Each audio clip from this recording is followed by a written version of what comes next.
we ain't giving up no mountain. We ain't giving up no tree. Cause we ain't giving up no mountain. We ain't giving up no tree. We ain't giving up no river that belongs to we. Not one blue sake, not one rice bread, not one grass, not a bit of grass. We love the open country of the Rupununi and the Essequibo, the time when night. Though we may criticize it, this is our home, we love it, and we need to keep it. We have that right. So we ain't giving up no mountain. We ain't giving up no dream. And welcome to Facing the Nation for August 18, 2023. Of course, I'm your host, Shaneika Haynes. It's always my privilege to be here. And you know, every time I get on the program, I tell you, get onto our social media platforms, call up a friend, call up a neighbor, tell them Facing the Nation is on. And today we have a very, very special guest with us. So I'm very excited to get my conversation started. But, you know, call up a friend, tell them Facing the Nation is on. Tune into Channel 6. They can find us on all the social media platforms, APNUFC page, People's National Congress Reform page on Facebook, our YouTube page, People's National Congress Reform page. And let's get this conversation started. And today, I have that special guest with me. And after he takes his leave, I'll also have a little calling program with you where you'll have about 15 minutes or so to have a direct chat. So without any further ado, I want to introduce today's guest, who is no stranger to social media, no stranger to politics. I mean, he has been there for decades with a wealth of knowledge. He's a political activist, executive member of the WPA. He's been a professor for years. And my guest today is none other than Dr. David Haynes. Welcome. Thank you very much, Shaneika. It's a pleasure to be on. I'm sorry I couldn't make it earlier, but I'm here, and it's always good to be at the receiving end, especially from young people. I get to ask questions a lot of the time. And I'm glad to be questioned, especially by young people. So I'm glad to be here. It's an absolute privilege to me to have you here, of course. You know, you're one of those persons with a wealth of information that I do believe is necessary for the public to hear and understand what is happening in this time. But on my program, one of the things that I love to do before I get into the very heavy discussion, you know, lots of times as politicians, political activists, etc., people just know that side of you. So when I get started, I always want to, you know, allow my viewers the opportunity to get to know my guest just a little bit outside of that sphere. So with that being said, I want to start out by asking you, I mean, people may know, but we want to have a little discussion today. Where did you grow up? Where were you born? And, you know, what was it like in that time? Well, I was born in Buxton and I grew up there. I spent, I would say, the first 28 years of my life there. And then after then, I kind of split my life between there and other parts of Guyana and the world. So I'm essentially a country boy. I grew up as a child in the 1960s, and I came of age as a teenager in the 1970s. And I would say I was a product of that time. I was a country boy product of the 1960s and the 1970s. Those were two exciting decades for Guyana and the Caribbean. We became independent in the 1960s. and we started to build our nation on our region in the 1970s. So I would say my generation were, if you will, the guinea pigs, because as we were experimented on. And I tell you why I say that. I think my generation was the first generation to get a Guyanese education, a kind of Guyanese and West Indian education. By the time we got to high school, we were reading books written by West Indians. Prior to that, the prior generation, they were doing the Shakespeare and all the other things. And by the time I got to high school in 1970, remember Guyana becoming independence in 66. We are a republic in 1970, and you're reading Martin Carter and Samuel Selvon and Vidya Naipaul and Edgar Methalza and Louise Bennett and so on. And sometimes on my program, I just say Martin Carter poems just like that, and people ask me why. Because I was so excited that here we were reading somebody from Guyana. And so 50 odd years, those poems stick in my head to this day. So yeah, I'm a country boy who grew up with Guyana, essentially.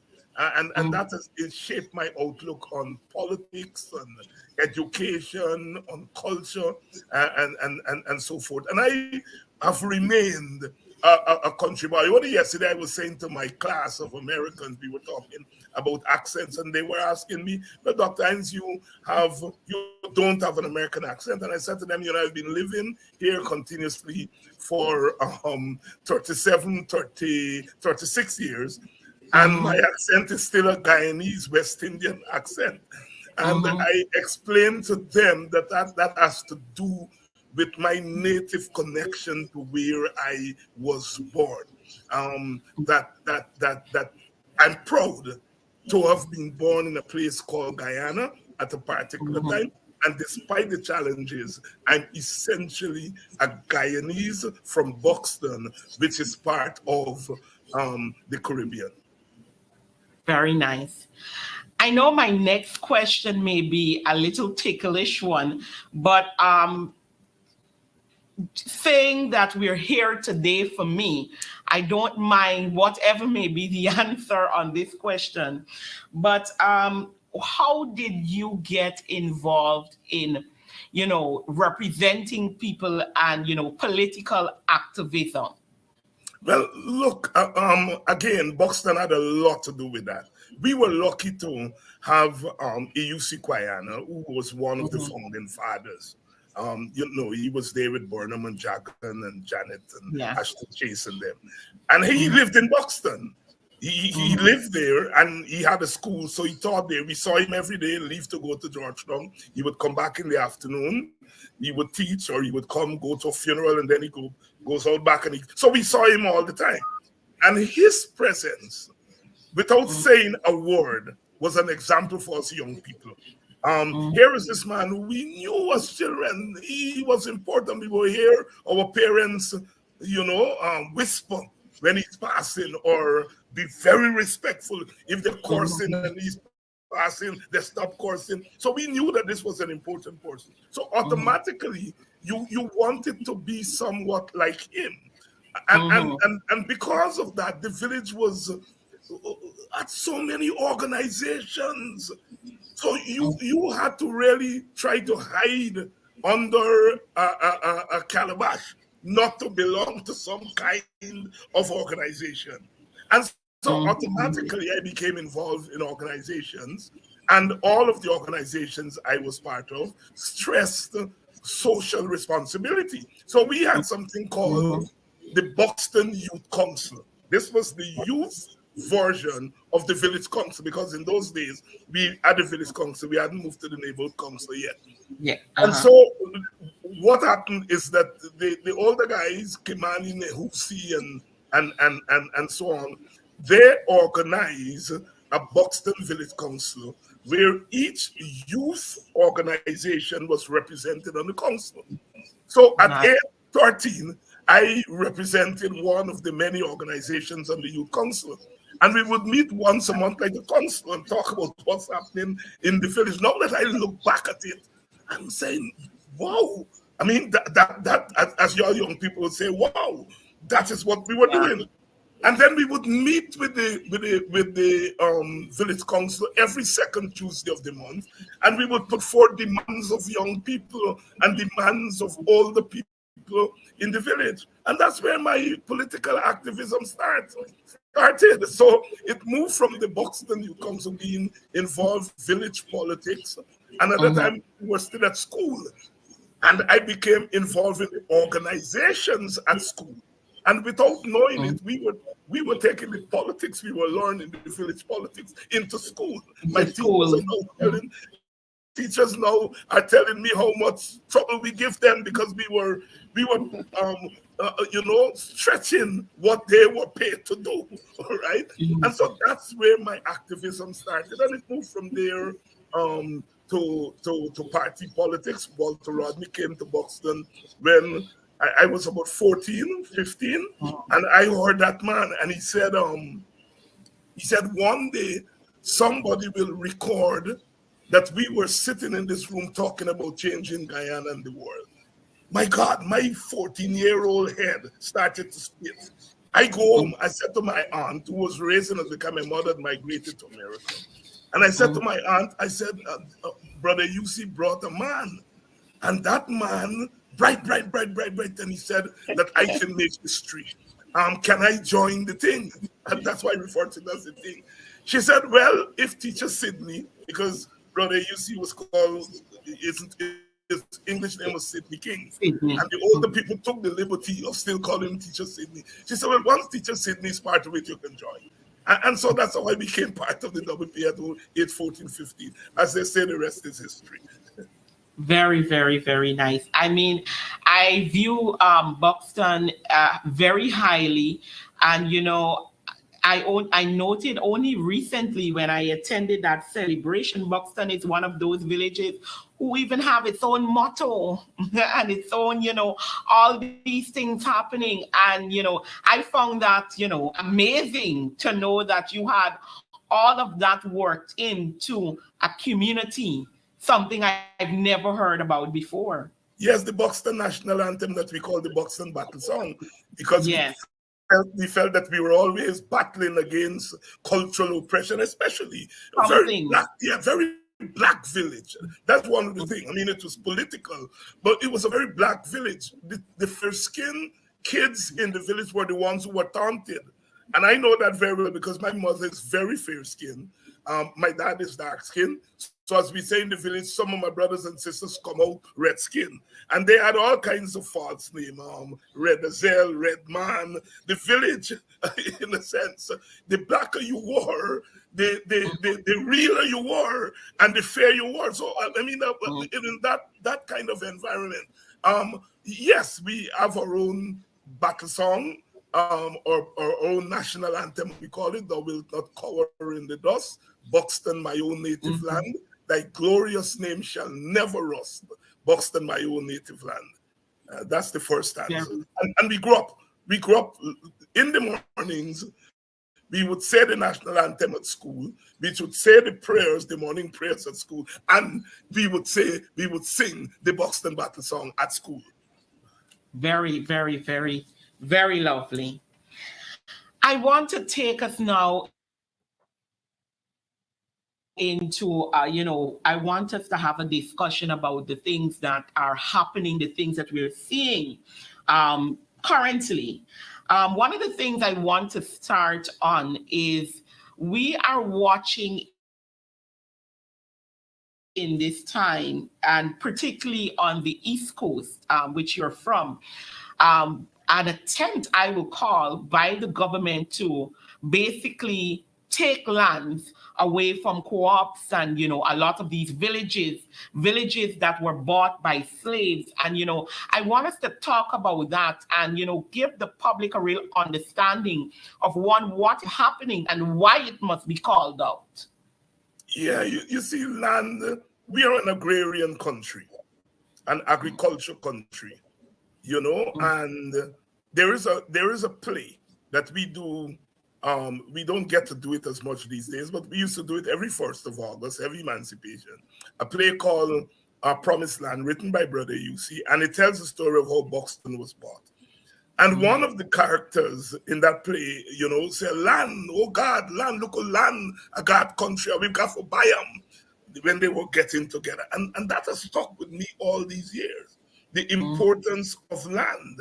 Land being the bedrock of our Guyanese and Caribbean civilization. It was that land that they planted the sugarcane, planted the cocoa, planted the cotton in order to produce the wealth for Europe. So the wealth that Europe is enjoying today has everything to do with the land of Guyana and the Caribbean. It is that land is so important that the first thing our enslaved foreparents did once they walked through the gates of the plantation, the first thing they did was to take the little pennies that they saved and buy what? Not sugarcane, buy land.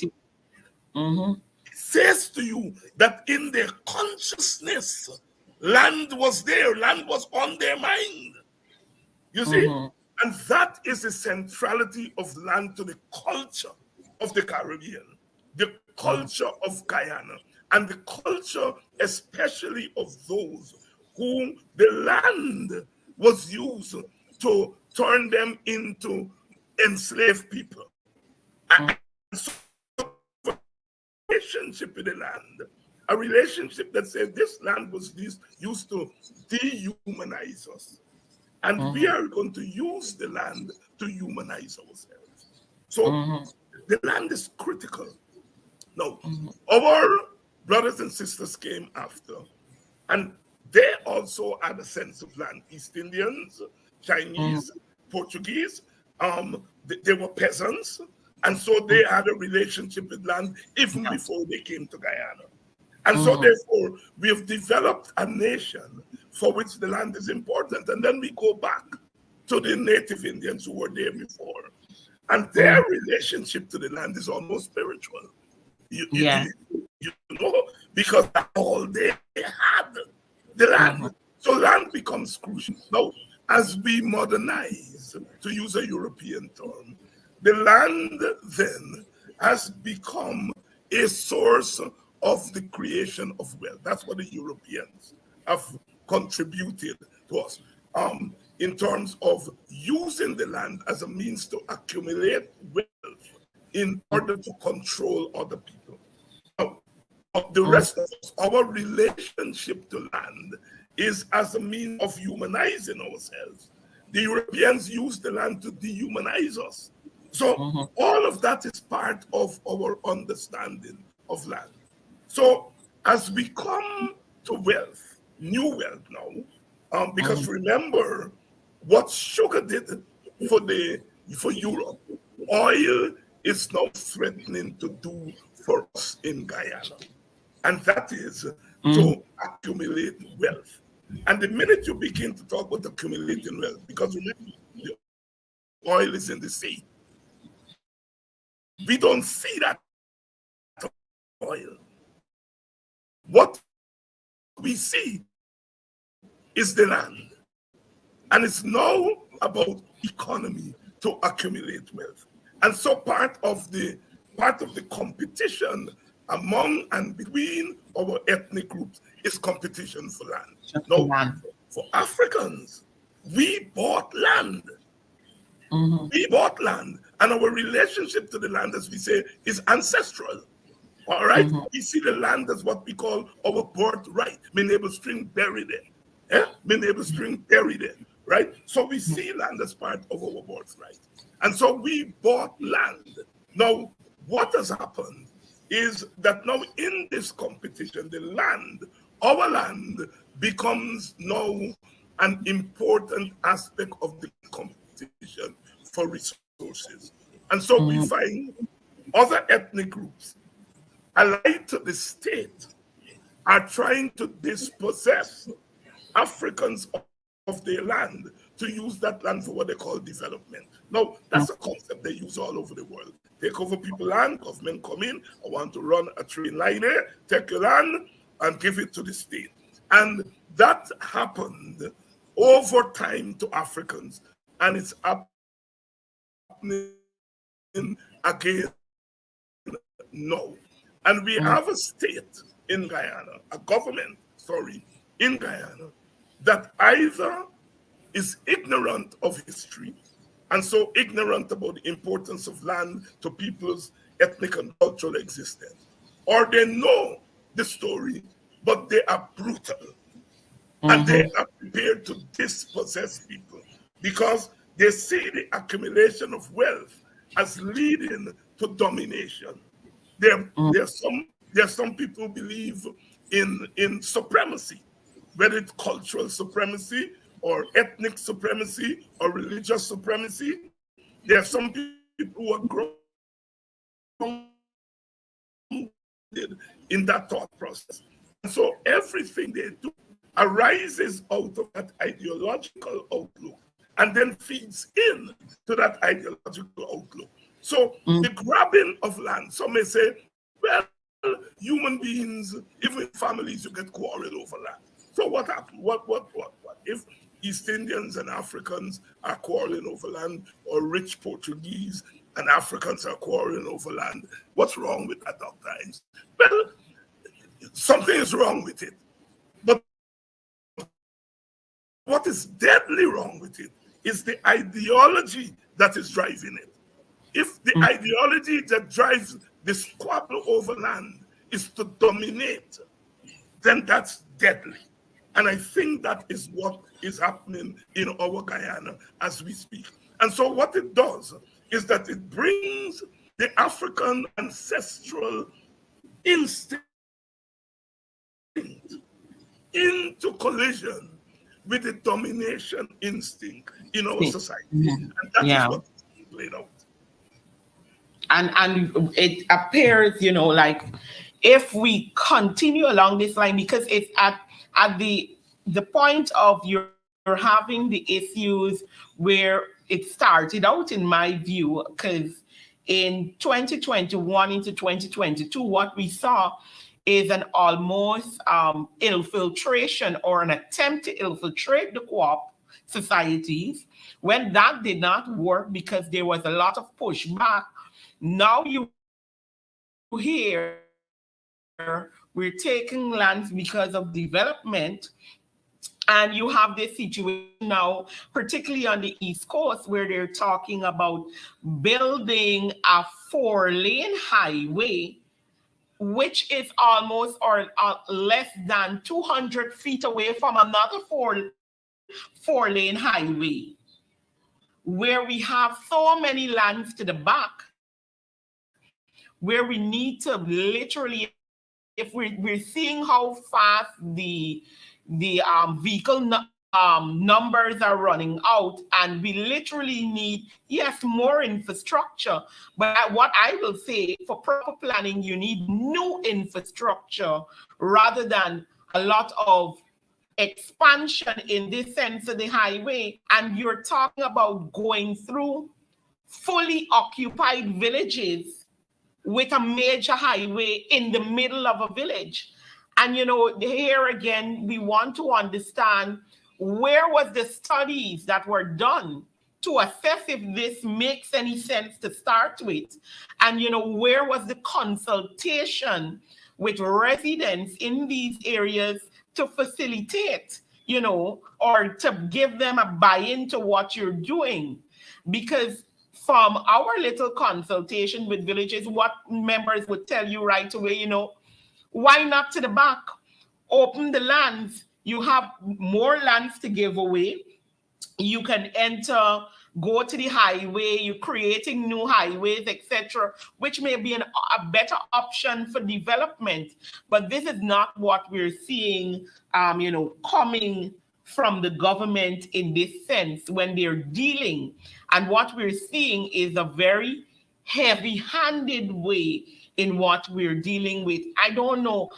Do you see I'm looking here, for your eyesight on this, with all of this happening, all of this conversation, do you see the government being able to succeed in pulling off this plan, particularly through the villages? Because I think you will start somewhere about Haslington, coming all the way up to the Sheriff Street end. Do you see them, accomplishing this plan?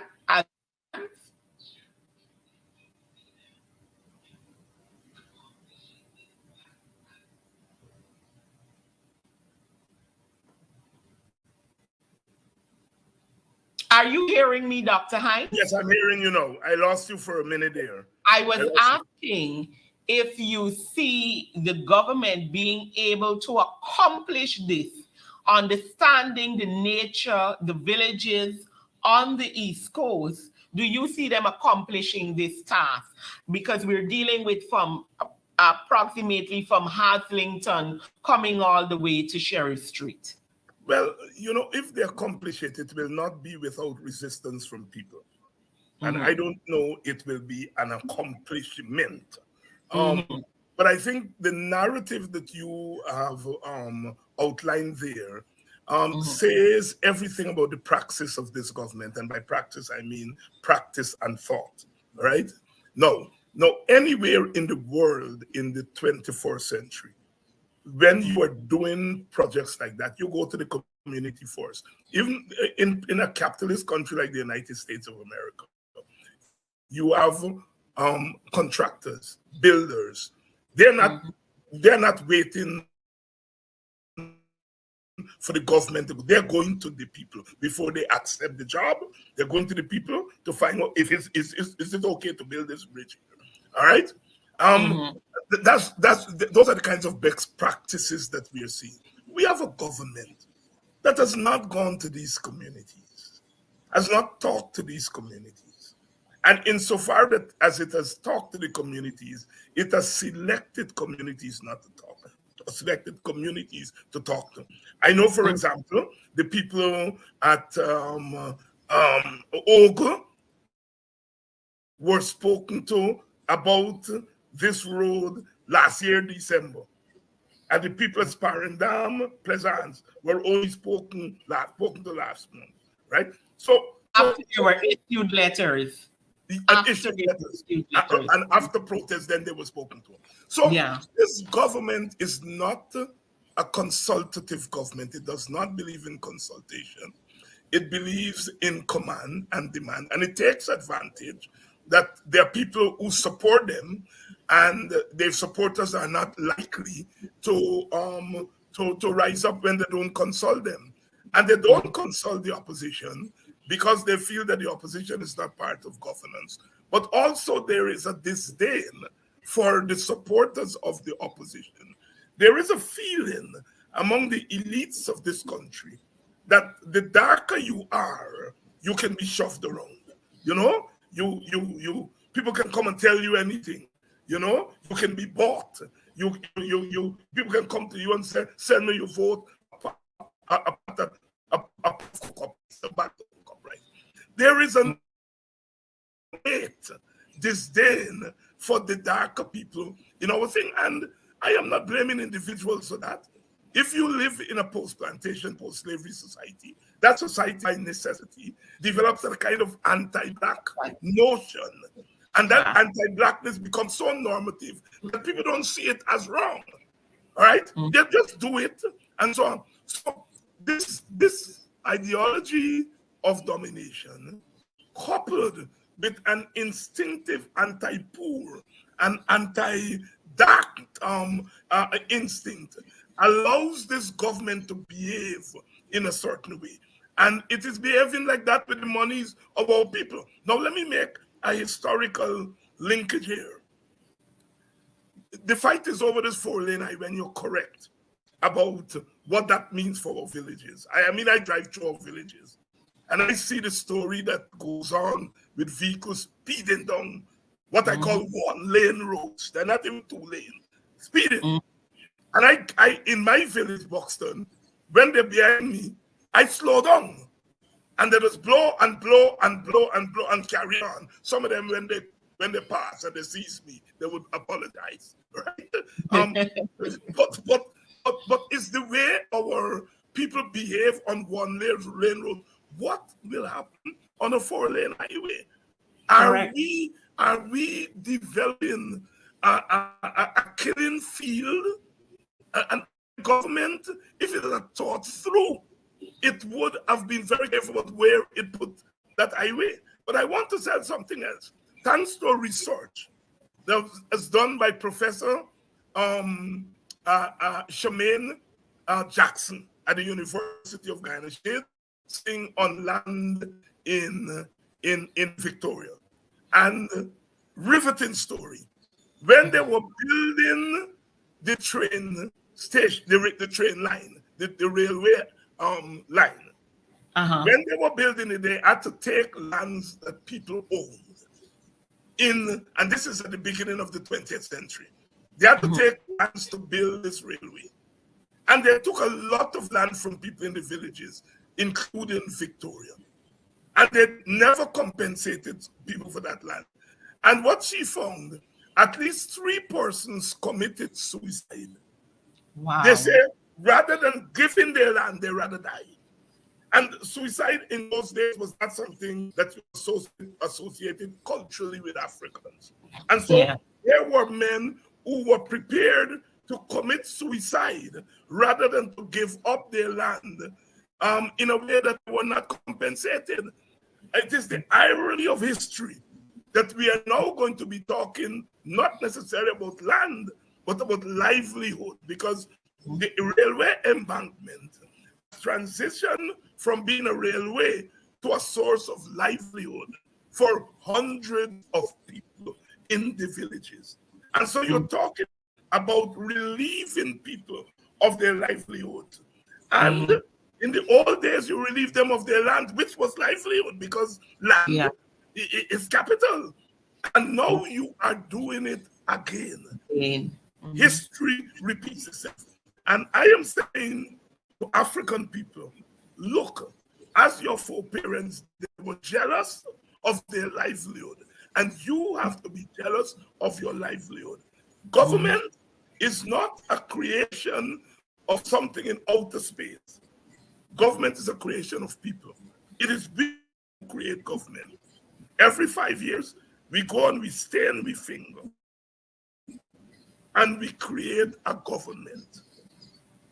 Without that, there can be no government. So government is a creation of people.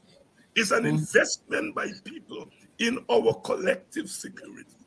And we expect the government to secure us, not to make us insecure. And insofar as government is making you insecure, you have to be righteously indignant. I agree. I want us to come away a bit from, let's say, the East Coast end and even our people.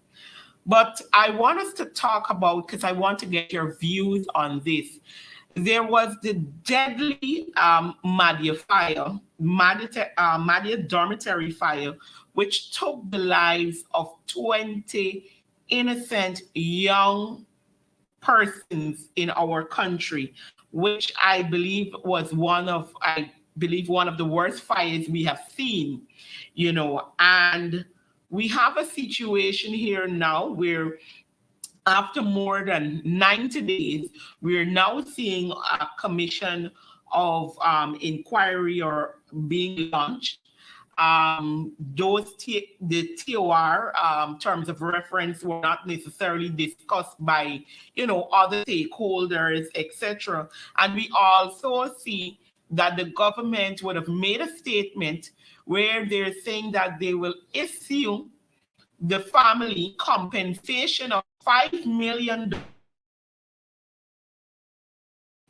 And in their TOR, they will talk of compensation. And I mean, this happening before you even have, this commission of inquiry happening. Give us your thoughts and your feel about that. Shaneika, at a real personal level, I'm ashamed at what we are doing to the people in the hinterland. I talked about prejudice against dark-skinned people arising out of the project of slavery.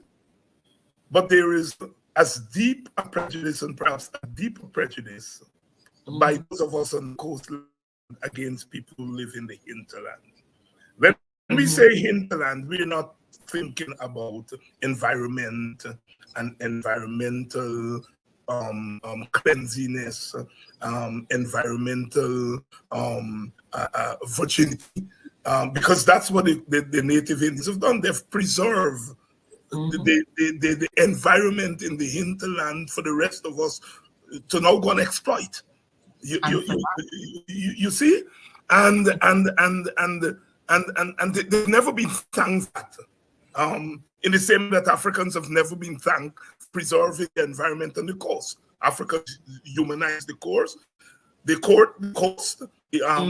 Indians humanized the hinterland.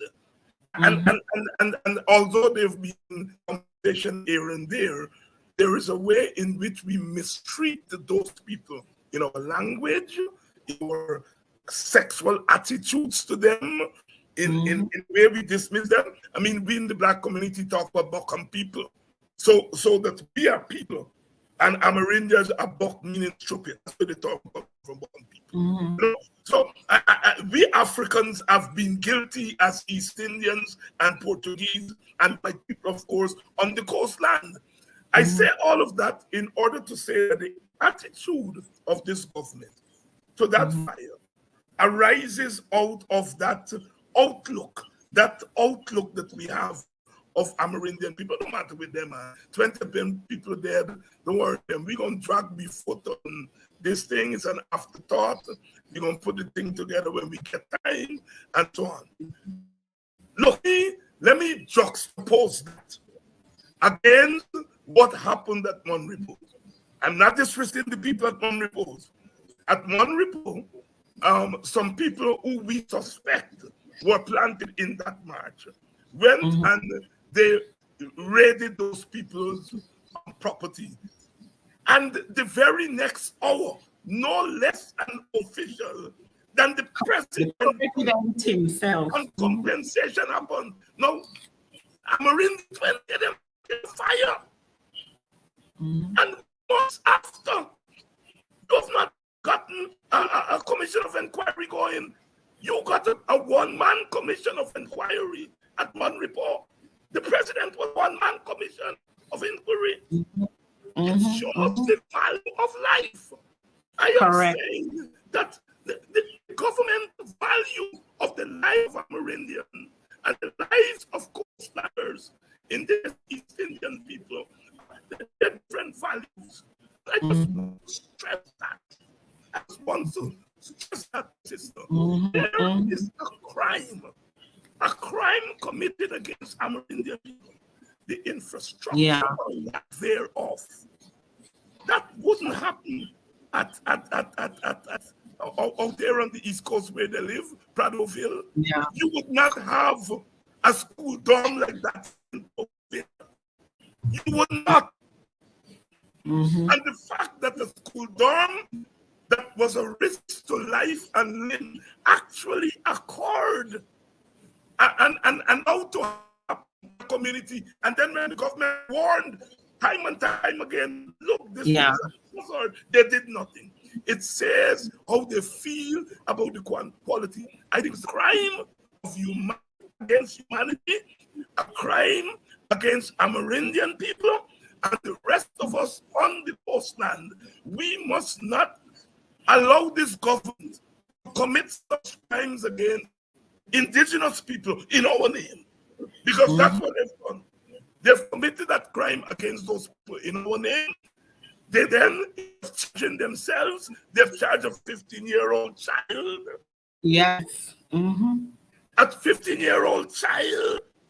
And then now in terms of investigating, you decide the outcome of the investigation before the investigation. You have put a dollar amount to what you think these people have lost. Are you, you are equating human life to $5 million? No, I'm not saying that you should not give monetary compensation, but you, in your infinite wisdom, decide that each life is worth $5 million. $5 million that you would go on Main Street at that nightclub and splurge in one night.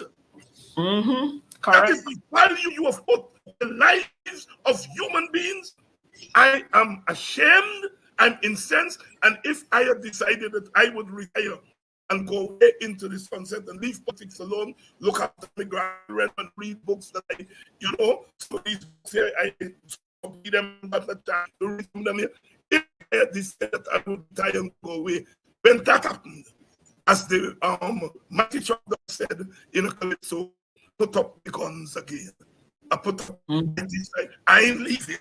I ain't leaving, because that is the crassest and the worst bypass in the 21st century against Guyanese.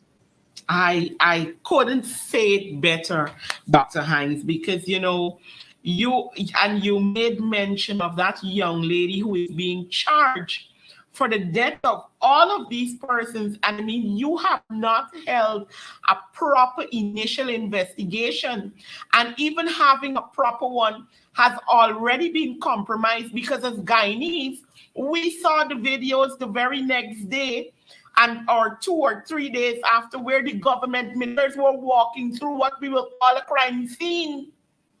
Nowhere else such a thing happened. You literally put your boots on all the parts of those buildings, saying that you're examining. And then we heard the story of the rubbles from the fire being used to fix the road in the community. And this is a government who has this mantra that they preach at every junction, everywhere they can hide in the country. You see the term One Guyana. And this is what our indigenous people are facing without any investigation, without deciding who is truly responsible, whether administratively, etc. You have decided that these children's lives are only worth $5 million. And also taking into account that you had a dorm that was basically overcrowded. It was beyond its capacity with one dorm mother. And you have the right to say that a 50-year-old child is responsible for the death of these children. And I mean, for me, there are two things that have stood out to me for the last couple of years that, if nothing else, should cause Guyanese to rise up and stand up. This fire is one, the attitude of the government, and the fact that the government can take our taxpayers' money in a court system which is trying to protect my rights, my environment as a people, and spend it against me. If nothing else does, I don't know what will wake us up as a Guyanese, facing the situation. As we get into that, I know I'm out of time with you, or I don't know if you. I'll stay on for as long as you want me to. Yeah. Thank you so much. One of the things that I want to talk about in that light, before I get to what will sum this conversation up, is what with the things that we talked about, the land thing happening, the treatment of our people. See that this government has basically, we are in the 8th month of the year, and our budget is now on to $1 trillion, because it's $100 billion that includes the supplementary that they would have took to Parliament. And I mean, anybody watching, particularly at the last Parliament session, where ministers were questioned and they plainly tell you, when you ask what is this for, if the money is spent, they don't know how much money has been spent from what they've already received. But here you coming to say that you're justified in asking for more. And some plainly said to the opposition members who were questioning, oh, are you asking what to do? Without any answer to the questions. That is the level of disrespect that they have shown, and I don't understand that they don't see it as disrespect to a nation when they give these level of responses. Now, with all this that is happening, what are your thoughts about the fact that we are at this stage, the biggest budget ever? We're receiving oil funds. We had yesterday that press conference, and then we were told at the press conference, one reporter asked Jack Dio about the initiatives that the opposition are pushing forward based on the oil wells, and he said it isn't it doesn't make sense. They don't have that kind of money. What are your thoughts on that aspect of things? And I would like to pick up from that last response by Jack Dio. Because I think it is critical that we let our people have a real sense of money and oil and Guyana. Yes, the contract that we signed as a third world country without leverage, with threats to our sovereignty, we signed a contract that really reflected our condition. That's my view. I'm not into all this craziness about the bad contract without putting it in context, right? You don't be a third world country with a strong neighbor claiming 3/4 of your land. You don't have much money in the bank to use as leverage. You don't have all of that and come out with some wonderful contract. Could the contract have been a little bit better? Maybe had we taken to the table more of our exports and made more of a concerted agreement, we could have gotten more. But for me, that is water under the bridge. My concern now is going forward. And my concern, and I think our concern should be, what you are getting now is astronomically more than we ever got since independence. And therefore, our concern must not be how much we enlarge what we will get in the future. It must be that, but it must also be about how you distribute what we get, how you account for what you have now. And I think the government has done a horrible job at accounting for what they have. They're spending. In the old days, we say a drunken sailor. Well, a drunken sailor would be a schoolboy.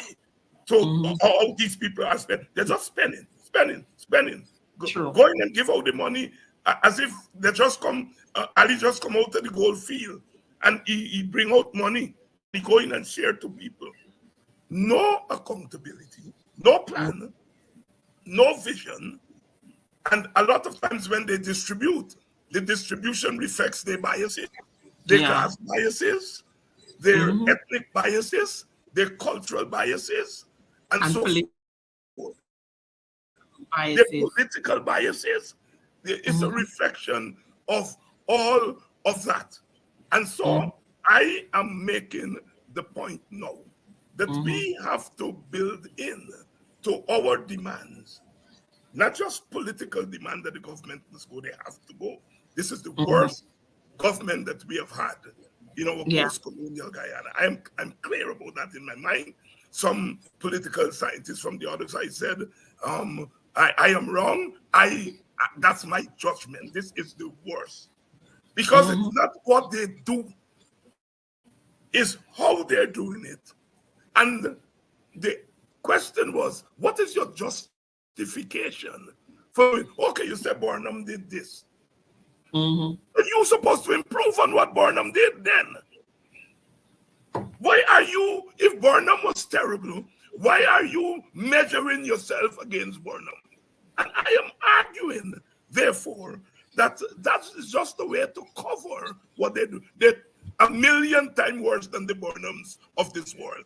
And I say that to somebody who was a young man, struggled against what we saw them as the overreach of the Burnham government. And I'm saying these people are a million worse than the Burnhams and the Birds and the Williams and others. And so therefore, this whole question of what we do with this patrimony becomes important. We will be constantly saying to the government, how we want money to be, forcing them as they're doing to decide we're not listening to you all. And if you don't listen to us, then we and to replace. And to replace it means that we've got to put the architecture, infrastructure in place for not just a new government, but a new governance. A new governance, so that no other government, including our government, would behave in the way this PPP is behaving as far as people money are concerned. And I'm saying, I don't believe in the politics of revenge. I'm totally against that. But we should make it very clear that we are not going to tolerate the government continuing to behave in the way it is behaving without some kind of responsibility to the collective nation for what you are doing with our money.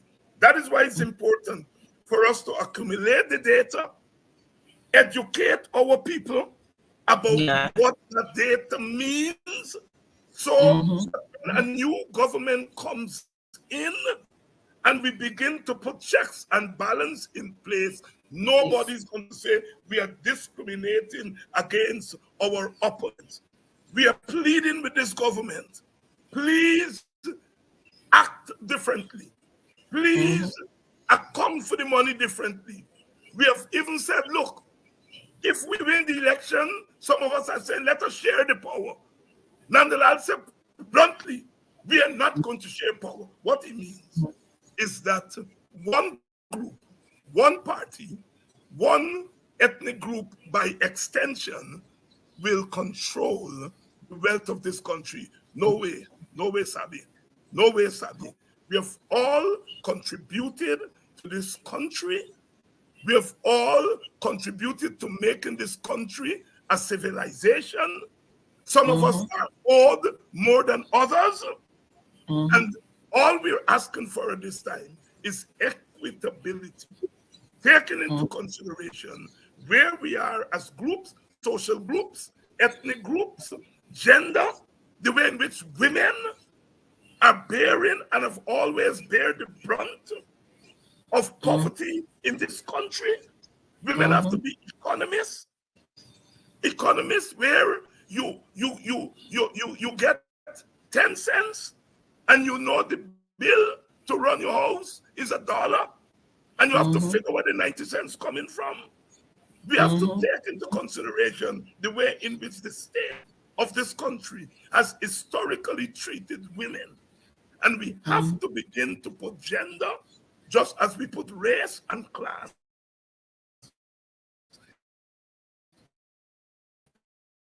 into the mix. As we talk about the wealth of this country, women are owed more than men. Women are owed more than men, unpaid labor. The women who took care of those children today, if we had to pay those women for their care, they would be millionaires. Correct. We owe them. So I am putting in the mix today gender along with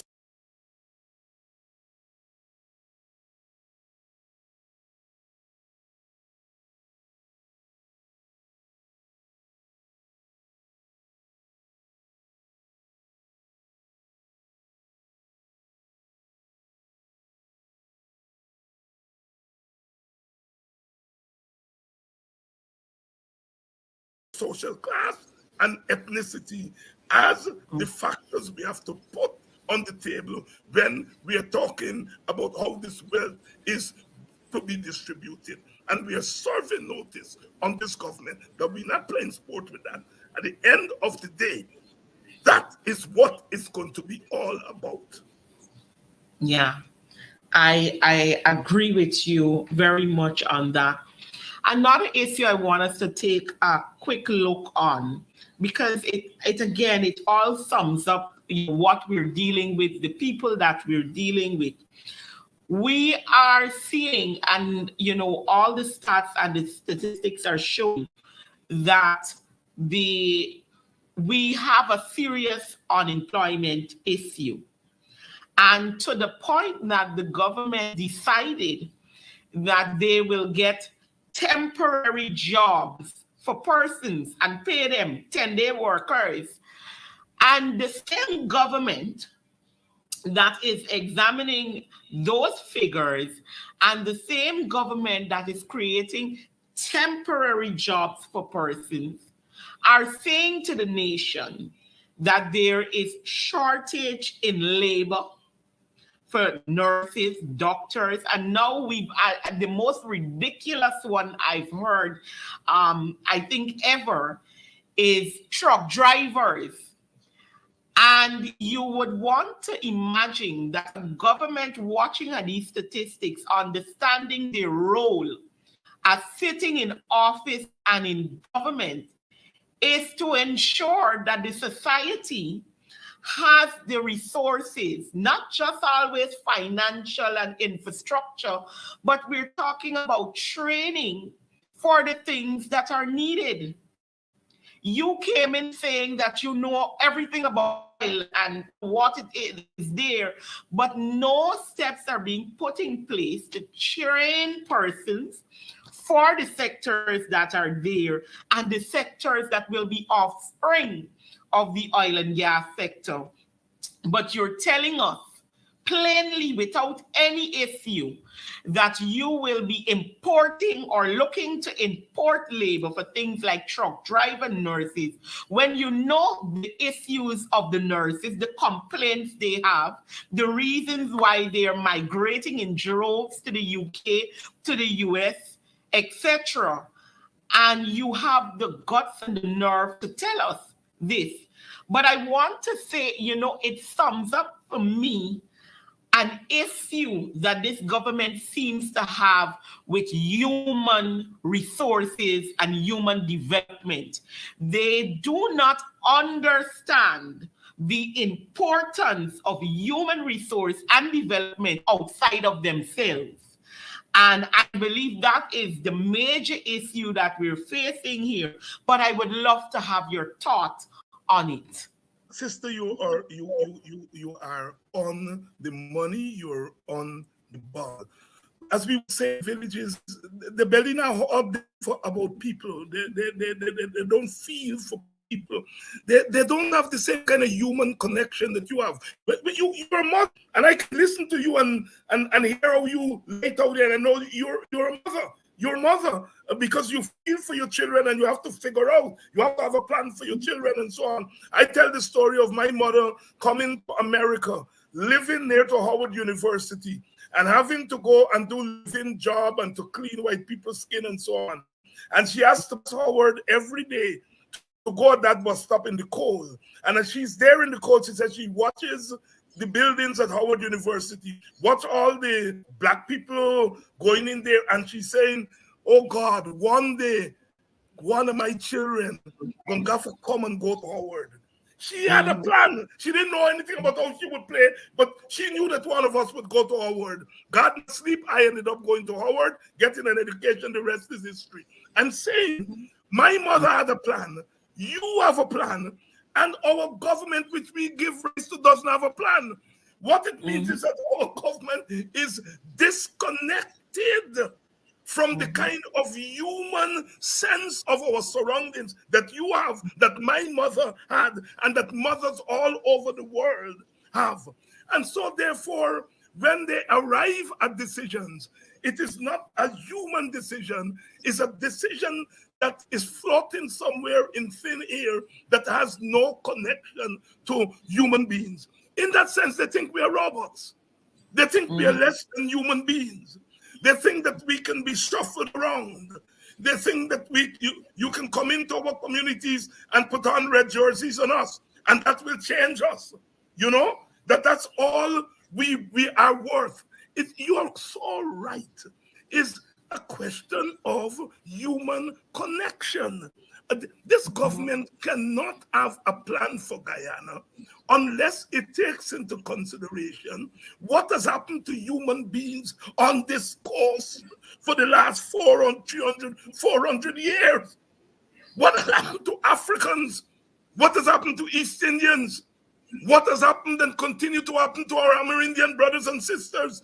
And if you now start from there, my God, you as a mother, if you play the lottery and you win a couple $1 million, the first thing you are thinking about is coming out of the rent house. I've heard that growing up. Yeah. You see other people driving motor car. How I can get me little motor car? I can't drive, but I will give me son. If we gonna do taxi. That's how people who think about human beings, that's how they think. You and I have been socialized like that. This government is a nasty government that is dirty. It doesn't bathe its skin. It doesn't brush its teeth. It just put on new clothes on a dirty skin. And that is what is passing for government. And we as Guyanese people ought to say, we're not doing that. We're not doing that. Not in the age of oil and gas. Correct. And with our time is basically up, but I want us to wrap up because, again, this will sum up everything that we have basically discussed. And it is important, in my view, for us to make these landmarks because we as a people have to understand where we act and where we can be if we don't be serious and make the changes and do the things that we must as a citizen by holding government accountable for what they do in the time that they have. So it's on this note, I want to ask the question.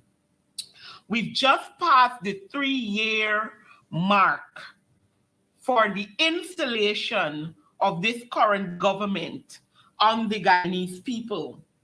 And with everything that we have discussed here today, and this meaning if we have, general and regional elections in the time that it's supposed to be, it's 2 years more that we have to deal with them. At this 3 years mark, what would be what I will call your grade for this government? Well,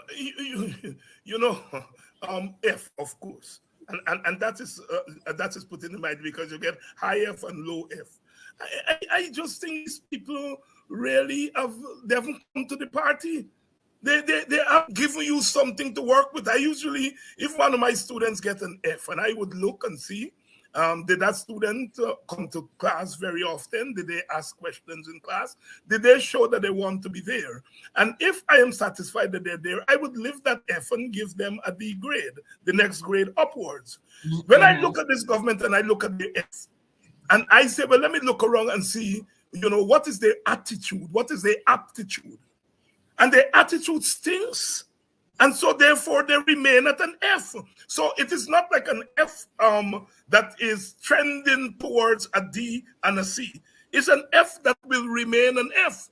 And that is why we have no other choice than to work for the removal of this government. I'm clear about that in my mind.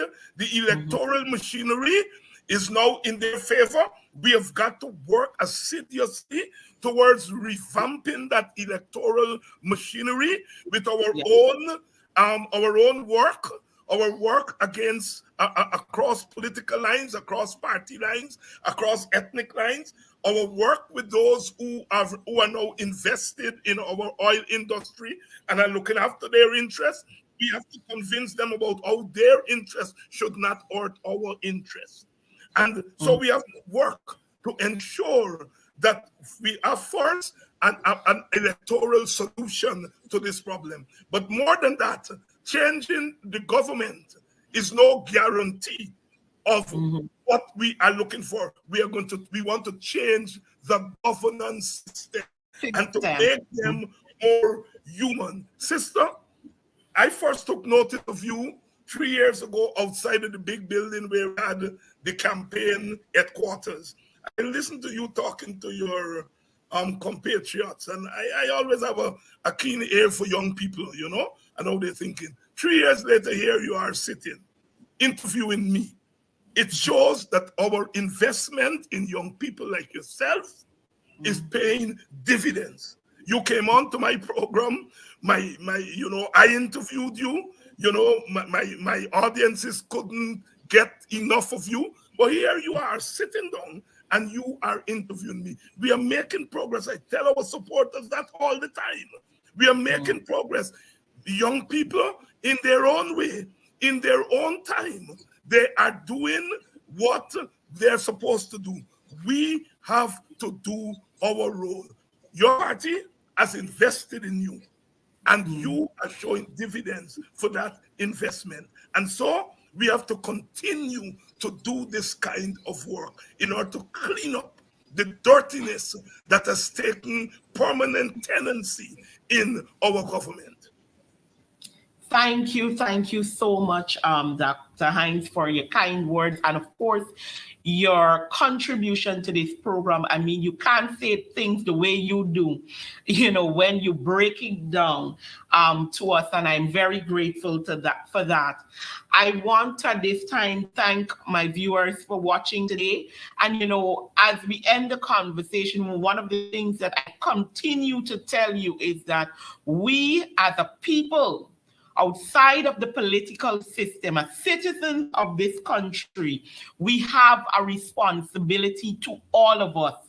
And part and foremost is holding any government that sits in power accountable for their actions. And in every form or opportunity we have to do so, we must, as a people, do it to better our country. And I think that is very much a part of what Dr. Haynes would have left with us, with sharing the experiences and, you know, the knowledge that he has. And again, I want to thank him for being with us. And I want to thank my viewers. Don't forget to join me next week, same time, 12:30 to 1:30. Next week, I didn't get to open the lines today, but definitely my program next week, we will have an open line session where you can call in, we can talk, we'll use the comment, and let's discuss the issues at hand. Thank you so much for joining Facing the Nation today. Do have a wonderful afternoon. 'Cause we ain't giving up no mountain, we ain't giving up no tree, we ain't giving up no river that belongs to we.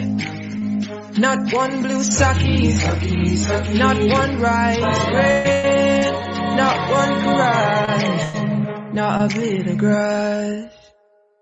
We love the open country of the Rukununi and the Essequibo. Take time on it, though we may criticize it. This is our home, we love it, and we need to keep it. We have that right, so we ain't giving up no more. We ain't giving up no